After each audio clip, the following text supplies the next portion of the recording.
And now, Quinton lightly paraphrases actual dialogue from Solo. What's your name? My name's Han. Han what? Who are your people? I don't have any people. No people, huh? Han Solo.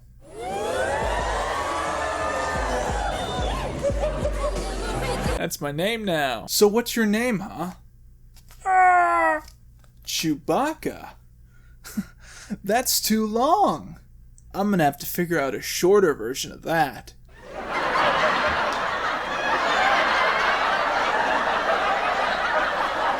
These people don't know you, but I do know you, and I know what you are.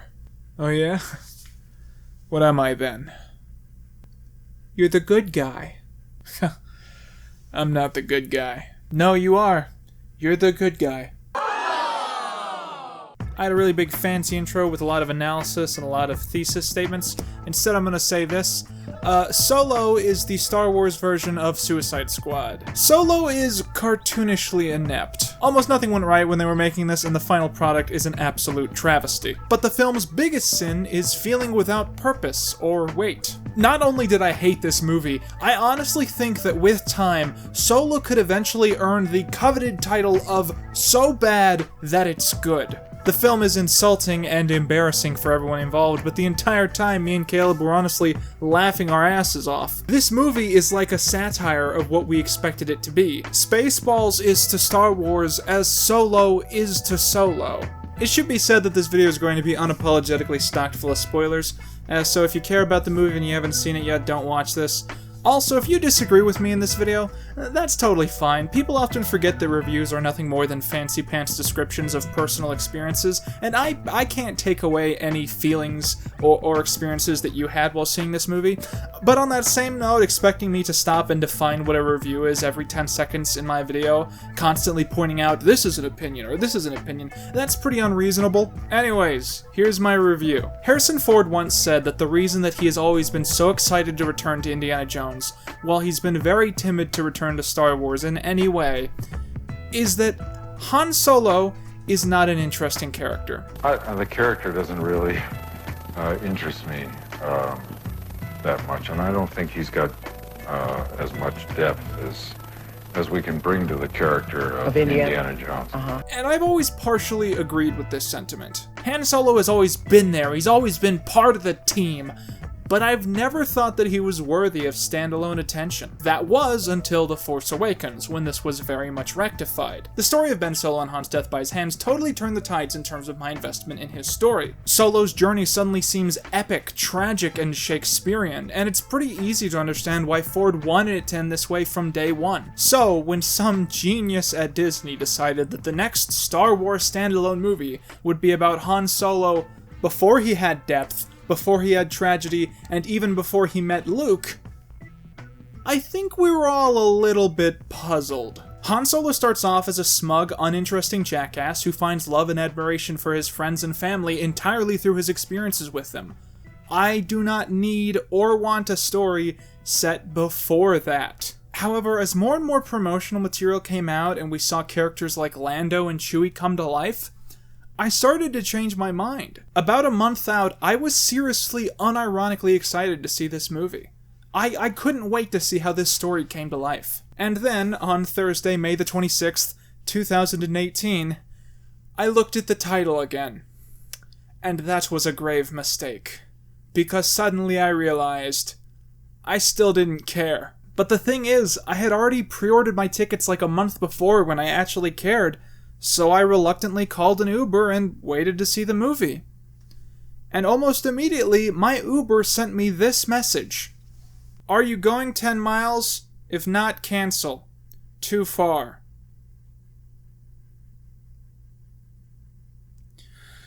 So I canceled the ride and went to bed. I slept very soundly that night. Okay, let's start off the analysis by going down the list of things that I liked in the movie. First of all, I think any scene with Chewbacca in this movie was really hilarious, really killed me in the theater. On that note, it did get to the stage that I came to realize that probably the reason that they didn't ruin Chewbacca is that it was really hard to, because he just makes Wookiee noises. Second of all, I like Lando, however, Lando isn't in a lot of the movie. It's kind of just an overblown cameo in a way. What I like most about Lando is that his wardrobe is terrible. He puts on a Hawaiian shirt at one point. I think it's a brilliant additional touch to take a character from the 70s, give him new clothes, and make them look worse than something he would have worn in the 70s. Okay, thirdly, there's a scene in the movie where the female droid entices a bunch of vintage-looking 1970s prop droids to sort of do an uprising and a rebellion, and they break free of their chains and destroy the entire working order of this one planet. And it's awesome. There's a scene of this trash can droid jumping on a keyboard and just stepping all over it. The reason that I liked this is that it felt like Star Wars written by Douglas Adams, and I liked that the Millennium Falcon looks super new. So the rest of the review is why this movie sucks. Think back to the very first scenes in the original trilogy where we met characters like Han, Chewie, and Lando. Try to remember how they acted and appeared in those very first moments. Now pause the video, awkwardly cut those characters out of frame, and make a 2-hour movie starring those still images. No one in this film has any arcs or development. Characters do not learn. Characters do not change. Characters have twists. We learn things about characters that we didn't know earlier in the movie, but no one seems to go through anything. The plot of this film doesn't come across like it contributes to the overarching story because, again, these characters are paused, frozen in carbonite for the purposes of this feature. And I get the feeling that a lot of fans are totally satisfied to see characters that they like go on unimportant adventures where they develop in no meaningful way. But I just don't see the point in that. The only character growth he went through is he learned how to fly sideways. You're so right! Oh my god! Like I said, I walked into Solo thinking that the character was very much one note, and I somehow walked out feeling like they had robbed him of additional depth. Because the film goes out of its way to claim that the character traits that Han earns by the end of Episode 6 were always there. In Episode 4, when Han runs off with the money that he got for saving the princess, and then at the last minute he comes back and helps out in the final battle and saves Luke, that is surprising to us, because it is not in character for him. But according to this movie, wanting to help out the good guys and being willing to give up money in order to help the good guys are both things that are in Han Solo's basic character motivations. But hey, they made him shoot first, so I guess they really understand the character. Without any ability to actually develop or expand upon these characters who have been frozen in one single frame, the filmmakers will instead bank on what I like to call continuity zingers. They actually stop to explain how Solo got his last name, and when he decided to give Chewie a nickname, and a lot of weird small moments like that. I was half expecting someone to go the odds here aren't great, and for Han to go, I should really think of something to say about that. Lines of dialogue like this are sprinkled all over the place, and it continuously becomes more infuriating and more hilarious. I was physically revolted by the dialogue in this movie. Quite infamously, the actor who plays Han Solo in this movie was given acting coaching during the reshoots. And watching the movie, you come to understand why. I honestly don't think he's a bad actor, but he's very awkward in this, especially during the first half. Here's the problem, I think. It's one thing to be able to create a character and play him, but when you are handed dialogue that's been written for another character that's 40 years old, and you have to play another actor playing that character, then it's very hard. And when you watch this kid try and imitate how Harrison Ford mumbles and stands around and makes poses, it's just so embarrassing. The pace of this film is all over the place. You know how in episodes 4 and 5, the worlds of Tatooine and Cloud City are very carefully built up by showing the worlds? This is one of those films where instead, we'll just cut to a scene on a planet, and we'll have scenes of characters discussing why the planet is important, or the characteristics of the planet. And even then, once you've gotten used to that planet and why we should care about it, we move on to the next one. This film has about 3 or 4 third acts.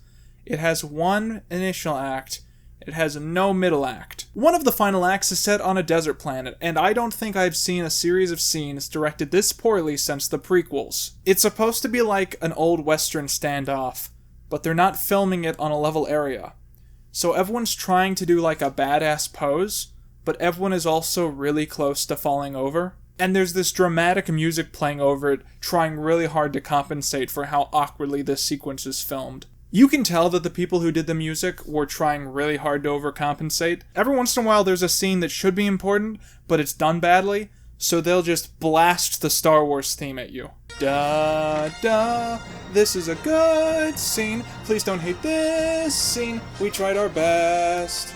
After Solo was done the first time, Disney was so unhappy with it that they had Ron Howard go in and reshoot a bunch of scenes. Now, if you know anything about filmmaking, you'll know that reshoots are not super uncommon, but it is uncommon for directors to be fired right before reshoots happen. Because of this situation, Solo not only feels like a subpar film, it feels like two subpar films that have been stitched together really, really badly. There is absolutely a distinct disconnect between certain planets, certain scenes, and even certain characters. Just as an example off the top of my head, there's a moment where two of the characters are talking about the potential of assassinating the main villain, and one of them says that he has an army of bodyguards. And then in the next scene, when they go to assassinate him, he has like 2 bodyguards. Okay, so ultimate spoiler here, I have to talk about the return of an iconic prequels character. I, of course, am talking about Weasel. Remember Warwick Davis's cameo character from The Phantom Menace? He's in this movie. He dies. No, seriously. At the end of the movie, Darth Maul appears as a hologram to reboot Sarah Connor, and it basically turns out that he's been the overlord of the whole movie, and it's all been his plan. This scene is awesome. It's great. And it just blows your mind in the theater. It's a really great moment. But I don't think that justifies the movie. Like, if you're telling me that I should sit through this horrible, boring waste of a film to be shown what is essentially an advertisement for an actually interesting idea for a movie, that sounds like a DC film to me. You walk out of Solo feeling like it wants you to think that it's important. It's setting up something new and exciting, a new trilogy of standalone films.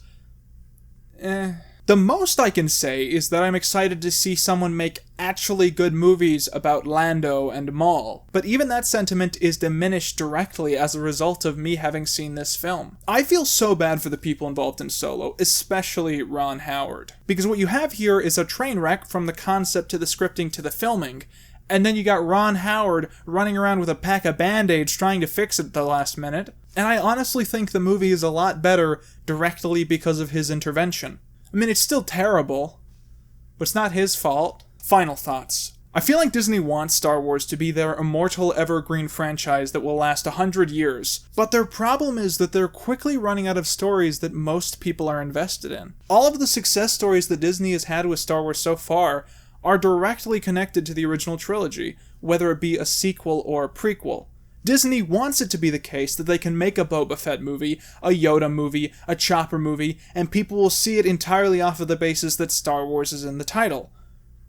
But I'm just not sure that that's the case. After Episode 9 and Kenobi are inevitably made, I have no idea what is going to happen in terms of the mainstream investment in this franchise. But hey, maybe I'm wrong. I'm wrong about a lot of things, whatever. Alright, thanks for watching, guys. Sorry that I've been releasing so many hot takes in a row. I've been working on the next Fallen Titans, and I hope to have that out in the next week. The support you guys give me means so much, and I really cannot thank you guys enough. I will do my best not to let you down.